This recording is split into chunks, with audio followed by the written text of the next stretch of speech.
నమస్కారం Telugu cinema ప్రేమికులారా news మంత్రాకు స్వాగతం. ఈరోజు మనం టాలీవుడ్ చరిత్రలో ఒక అద్భుతమైన సంవత్సరానికి వెనక్కి వెళ్దాం. అదే 1997వ సంవత్సరం. ఆ ఏడాది బాక్సాఫీస్ వద్ద జరిగిన ఒక యుద్ధం మామూలిది కాదు. ఒకవైపు భక్తిరసంతో ప్రేక్షకులను పరవశింపచేసిన అన్నమయ్య, మరొకవైపు ఫ్యాక్షన్ బ్యాక్డ్రాప్లో వచ్చిన ప్యూర్ లవ్ స్టోరీ ప్రేమించుకుందాంరా. ఈ రెండు సినిమాలు తెలుగు సినిమా రికార్డులను తిరగరాశాయి. అప్పట్లో ఈ రెండు సినిమాల మధ్య జరిగిన పోరు కేవలం ఇద్దరు హీరోల మధ్యే కాదు, ఇద్దరు స్టార్ డైరెక్టర్లు మరియు రెండు విభిన్న జానర్ల మధ్య జరిగింది.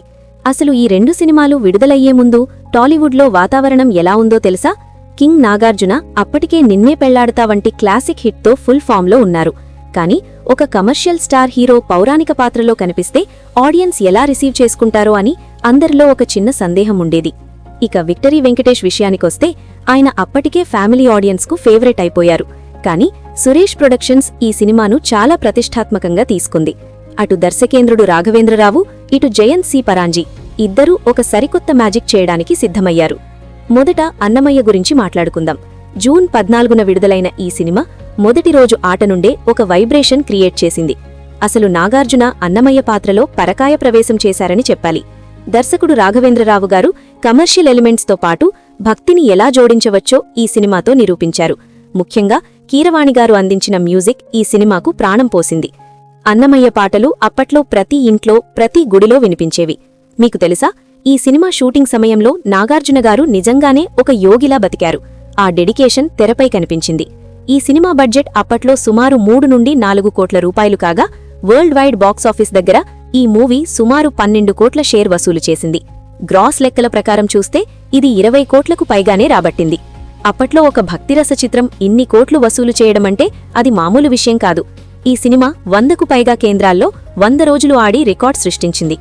ఇక మరోవైపు మే 9న విడుదలైన ప్రేమించుకుందాంరా సినిమా విషయానికొస్తే అది ఒక సెన్సేషన్. వెంకటేష్ మరియు అంజలా జవేరీ కెమిస్ట్రీ ప్రేక్షకులను కట్టిపడేసింది. అప్పట్లో ఫ్యాక్షన్ అంటే కేవలం గొడవలే అనుకునేవారు. కానీ ఆ ఫ్యాక్షన్ గొడవల మధ్య ఒక అందమైన ప్రేమకథను చూపించి జయంత్ సి పరాంజీ సక్సెస్ అయ్యారు. మణిశర్మగారి మ్యూజిక్ ఈ సినిమాను మరో లెవెల్కు తీసుకెళ్లింది. ముఖ్యంగా పెళ్లి కలే వచ్చిందే పాట ఇప్పటికీ పెళ్లిళ్లలో ఫేవరెట్. ఈ సినిమా షూటింగ్ సమయంలో కర్నూలు మరియు అనంతపూర్ పరిసర ప్రాంతాల్లో షూట్ చేస్తున్నప్పుడు భారీగా జనం తరలివచ్చేవారు. ఈ సినిమా బడ్జెట్ దాదాపు 3.5 కోట్లు కాగా, ఇది అప్పట్లో దాదాపు 10 కోట్ల షేర్ మార్కును దాటేసింది. అంటే ఇండస్ట్రీ హిట్ రేంజ్ వసూళ్లను సాధించింది. సుమారు 50కి పైగా సెంటర్లలో ఈ సినిమా 100 రోజులు జరుపుకుంది. ఇప్పుడు అసలైన బాక్సాఫీస్ వార్ గురించి మాట్లాడుకుందాం. వసూళ్ల పరంగా చూస్తే అన్నమయ్య సినిమా ప్రేమించుకుందాంరా కంటే కొంచెం పైచేయి సాధించింది. కానీ ఈ రెండు సినిమాలు లాభాల విషయంలో నిర్మాతలకు కాసుల వర్షం కురిపించాయి. అన్నమయ్య లాంగ్ రన్లో అద్భుతమైన పర్ఫార్మెన్స్ ఇచ్చి నాగార్జున కెరియర్లోనే అతిపెద్ద హిట్గా నిలిచింది. ఒకవేళ ఈ రోజుల్లో ఆ వసూళ్లను ఇన్ఫ్లేషన్ లెక్కల ప్రకారం చూస్తే ఆ రెండు సినిమాలు సులభంగా 150 నుండి 200 కోట్లు రాబట్టినట్లే లెక్క.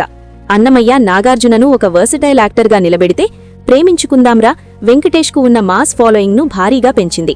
ఈ రెండు సినిమాను తెలుగు సినిమా స్థాయిని పెంచాయి అనడంలో ఎలాంటి సందేహం లేదు. టెక్నికల్గా చూసినా, సంగీతం పరంగా చూసినా 1997లో ఈ రెండు టాలీవుడ్కి రెండు కళ్ళు. నాగార్జున గారు భక్తితో ఆకట్టుకుంటే, వెంకీ తన యాక్షన్ లవ్ స్టోరీతో బాక్సాఫీస్ను షేక్ చేశారు. ఈ రెండు లెజెండరీ మూవీస్లో మీకు ఏ సినిమా అంటే ఎక్కువ ఇష్టం? ఆ రోజుల్లో థియేటర్లో ఈ సినిమాలు చూసిన జ్ఞాపకాలు మీకేవైనా ఉన్నాయా? మీరు నాగ్ ఫ్యానా లేక వెంకీ ఫ్యానా అనేది కింద కామెంట్ బాక్స్లో తప్పకుండా తెలియచేయండి. అలాగే ఇలాంటి మరిన్ని ఇంట్రెస్టింగ్ బాక్సాఫీస్ అప్డేట్స్ మరియు సినిమా విశ్లేషణల కోసం మన న్యూస్ మంత్రా ఛానల్ను సబ్స్క్రైబ్ చేయడం మర్చిపోకండి. ఈ వీడియో మీకు నచ్చితే లైక్ చేయండి, మీ స్నేహితులతో షేర్ చేయండి. మళ్లీ మరో ఆసక్తికరమైన సినిమా విశేషాలతో మీ ముందుకొస్తాను. అప్పటివరకు సెలవు. ధన్యవాదాలు.